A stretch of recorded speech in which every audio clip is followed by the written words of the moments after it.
Hey everyone, Egman here with another video, and today we have a top 16 breakdown for a really cool event that I was able to run this past weekend. It was a half case tournament that not only did I run, but also I did the stream for and just everything else. I really wanted to have like a pre-finals event, and honestly I think it met and kind of beat my expectations for that. So I do really want to thank you guys for making it a success, for coming out, watching the stream, and just all the support in general. It was a really good time, and looking forward to new ones and seeing people at Card Fest at the end of the month as well. A couple of things we have, and actually like more than a couple, I want to run through real quick. First of all, I do want to say if you guys want to watch the live stream, it is on my Twitch and YouTube right now. It's for Twitch subscribers as well as YouTube members, and it will be also re-uploaded and edited down to just the matches by this Friday if you guys want to watch it here, so make sure to check that out. I also will be streaming as well here on YouTube and on Twitch at 10 a.m. PST today. We're going to be testing our first place list, the purple Luffy that got first place. I also do want to say special thank you to the judges for the event. We had Nico, Chris, and Mark for being able to just run this event. I was really nervous about it, and I think it was a really, really good show. And they made it really easy for me and for the tournament. I think it ran really smoothly. And then lastly, our casters. I really wanted to make it, again, like a more community event and like a community-driven like pre-finals. So I was really happy to get all the casters. So Strongest Wizard, Luffy TCG, Risu, and Brian from Stage Zero. They did amazing. I'm really happy they were free for this, and make sure to follow them all on YouTube. They're going to be linked to them individually there as well, and they definitely made the event go from good to great. So thank you again for literally all of the support, and I had a great time, and I'm honestly just looking forward to the next one. It was a really good show. So getting into this event breakdown in general, again, it is on my website. If you guys wanted the deck list for this event and others, they are there. But it was held yesterday, or I guess January 13th, 210 players, 8 rounds of Swiss into a top 16 cut with best of 3, which will be, as far as I know, the same. There's going to be top cut for the Card Fest finals, which I haven't done a best of 3 in One Piece in a minute, and it does make a big difference for not only how fast you have to play, but just considerations for the matchup and everything else. So it was, I think, a really good experience to see that as well. And going into the top 16, we pretty much have what I think a lot of people, including myself, has been saying for this format in the last couple weeks, is that we have 4 really, really good leaders. We have Sakazuki, Katakuri, and Enel, as well as the purple Luffy. I would say that these 3 are, even though like purple Luffy won, I do think like purple Luffy's like a half step below the rest of these 3, but they're all pretty much, I'd say most people say these are the 4 best leaders in this game, and then there's a couple contenders for 5th best. I don't think it's really been squeaked out. We just see a little like some hopefuls. So for this event, we had a Newgate as well as a copy of Rob Lucci in that top 16. So that's what that looks like. And then if we also have the total leader breakdown, we have the Sakazukis, the Enels, and like honestly, again, like these 4 taking up 75% of the field, which is not very surprising. And then again, a couple hopefuls, but I believe there are only 2 people playing Rob Lucci and like 5 people playing Newgate. So they definitely were underdogs. And even though they ended in top 16, they did a really good job to get there too. So that's kind of what we've got for just the breakdown. And we're going to jump into the individual deck list. And again, if you guys want any of these deck lists at all, they're going to be on my website, as well as just a bunch of other events that I've been covering, either just real events or like official events, or just larger events that I've been able to get the deck list for as well. But going into our first place, we do have our first build from Omar. And again, if you guys want to see this deck in action, I'm going to be doing some testing with it on my live stream starting at 10 a.m. PST or 1 p.m. EST here on YouTube and Twitch, so we can check that out and see where we're thinking about it. But honestly, it doesn't reinvent the wheel too much. It's kind of understood what this deck is good at and what we're trying to look for. We have like these like Trafalgar Law and like these good 4s and 5s that we can get out for free, or not free, but faster than usual with our Monkey D. Luffy leader. We have the Magellan, which even though like it is a good card, spoilers, it wasn't really, it really didn't show up in the finals. So I know a lot of people say this is like the matchup winner for a lot of things, but I don't think it's a hard need for this one to be found for it. But honestly, I think Polly is like the better card of the 2. Like this card just gets you so much advantage in a lot of matchups, being able to get rid of whatever 4-drop they played the previous turn, as well as to help you ramp up into your larger energy, your Dawn. It's just way better for that. So I think this is like the MVP for the deck, to help you bridge into like the early game to mid game, and it's just very, very strong. So I like that card a lot. spot. We have our blockers, Kid and Queen, pretty standard. 2 copies of 7-drop Kid, which I've been finding is just kind of a little bit lackluster at times. It's just kind of easy to remove for what the power of the card is. And then we also have 3 drops of Kaido, and I think 3 is good. There was a couple decks that were running 4 copies of it, and I'm really tempted personally to run 4 copies of it myself. You win so many games by seeing this card on curve, and that it's such, you want to see it. You want to see it all the time, and sometimes you just don't. Even if you use Queen the time before and you get some extra draws from your life, without finding this card, you're kind of in a bad spot, I feel like, at times. So I do like the idea of it, and I think it does help the deck a lot for a lot of that. So it's been consideration for me to add it more copies than 3. But other than that, it's just what we've been seeing, a good amount of 2Ks, some vanillas, which helps us with getting to things on curve. I think it's really helpful. So this is the list for Omar, and congratulations for their first place finish there.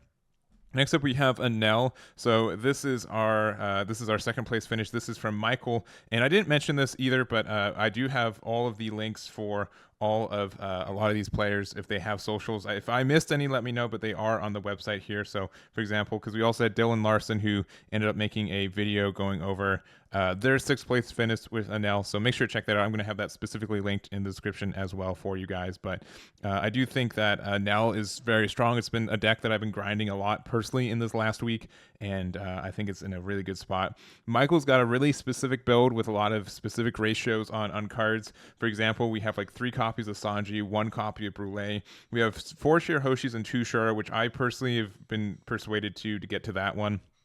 Shura is okay, but you don't really mind not seeing him on turn 2. He's just kind of like a backup copy of Shirahoshi in my mind, because the draw 3 discard 2 is better than the top 5 for Sky Island more times than not. Just because you really need to see your Katakuris, your Yamatos, and your Enels are great on curve, but they're not as large as these ones there. And you would super duper rather have Katakuri recycle your Shirahoshi than Shura late game. It's just, if you consider this as like a backup copy of Shirahoshi, then that's kind of the idea for it. But I'm a big believer that this is a card that needs to be at 4 copies in now at this moment. Other than that, we just kind of have the top end. We have the Ohm Holy, pretty common. We have the Satori. We have 2 of the Charlotte Katakuri, which a lot of people are trying to convince me personally on this card. I think it's fine. It's better than I think it's been in some builds, because you are taking your life very quickly as Enel, and since you are a 4 life leader, you are generically behind against most decks anyways. That being able to even just have an on-play look at the top card of either cards, either life is good too, and that's something that's helpful for the deck. So I think it's fine at 2 copies. It is just a little bit dangerous because it doesn't have the counter. And then the Lin one's fine. I wouldn't. I have been trying this card. 1's probably the fine number for it, but 4 of the Yamato and 4 Katakuris, these are some hefty bodies. So you have quite the top end for this for tempo. He's got to be careful that it doesn't really have a way to get rid of anything 8 cost or higher, which I think Sakazuki's really seeing with their 9-drop Mihawks and 10-drop Kaidos that have been popping up a little bit more often. That's kind of what makes this matchup a little bit hard for it. So other than that, 3 Thunderbolts and 2 copies of 200 million volts. Ratios for these can be whatever you want. Thunderbolt is definitely the better card in your life, but 200 million volts is definitely the better card in your hand. So that's kind of what it is. This is also searchable, which is nice, but I think that's also just a bit of an impact. So that is the build here, and congratulations again to Michael for their finish there. Next up, we have Sakazuki. So this is our 4th place finish with Eric, and I do know Eric did stream their entire run for this on Twitch. So if you guys want to see that, that is linked here as well on my page. But he did a really good job. He is a fantastic player, and just watching like his top 4 match, he is intimidatingly good with the matchup. He really knows what's going on, and he's got some scary moves for it. So a couple of things to note: there's no copies of Ice Age in this build, which is a little surprising. I know a lot of people usually run 2 copies of it to help us get the top end, but honestly, the more I see it, I feel like as long as you see your Hina 4-drop, your 3-drop, this just acts as an Ice Age by itself, and it gets you into the ranges you need, so I wouldn't necessarily be really worried without running it. We have 2 copies of the Kuzan, which is this card's fine. If it sticks, it does really well. There's a lot of ways for people to remove it in this meta right now, but I think it's an okay card for what it is. And then it's 3 copies of Borsalinos, 4 Rob Luccis, 3 of the 7-drop Borsalinos, as well as the 2 copies of Kaido. So a pretty lean version of this deck. We do have a good amount of 2Ks. We have, I think, 12 with the Toshigi, the 4 copies of One-Legged Toy Soldier, as well as Suru. So we can be a little bit aggressive with using these to get additional cost reduction, since all of our 2K counters do help for those as well. And then we also have like 3 copies of the 3-drop Hina, and just the rest of it here. So a more interesting build. I'd say like a leaner, more efficient package for it. And it definitely worked out for not only this tournament, but also Eric's play style. So congratulations for their top 4 finish there. Next up, we have our 2 top 8 Katakuri. So we have the version from Bradley as well as the version here from Cory. And honestly, there's not a lot of variance that I think is afforded in these decks as it is. Like this one even just has like an extra Katakuri all art for it. But I think Katakuri is probably, of the 2 decks, a little bit more straightforward for what it is, but and probably a little bit less consistent with what it does. But if you hit your good curve, oh man. The opponent's usually in a lot of trouble. There's a lot of, like, again, 10 drops, very good. I don't think I have to keep saying that, but it is. Being able to have, like, now another copy of, like, 200 million volts, even though it is a little bit trickier for us to be consistently down to 1 life like it is for Enel, this is a pretty good card for helping us get that additional value for you. And then just kind of just we know what the yellow packages for these kind of look like. I don't have a lot of kind of insight for these. It's the card pool's not I think deep enough that there's a lot of variations for it. It's just really understood, and just some ratios and personal choices for it. So I don't really have much to say, but just congrats to both these players on their finishes here with Katakuri. And then going into our top 16, we've got 2 more decks. We have Takura, or also known as that half-breed on Twitch, running Rob Lucci. And I know that he's been playing a lot of Rob Lucci in general. I've played him once in tournament like 6 months ago, and it was a Rob Lucci mirror between the 2 of us. So I really do like the deck, and I believe in it. And I've tried something pretty similar to this as well. It is using the Cypher Pool cards with Air Door, which is essentially leader locked right now to Rob Lucci.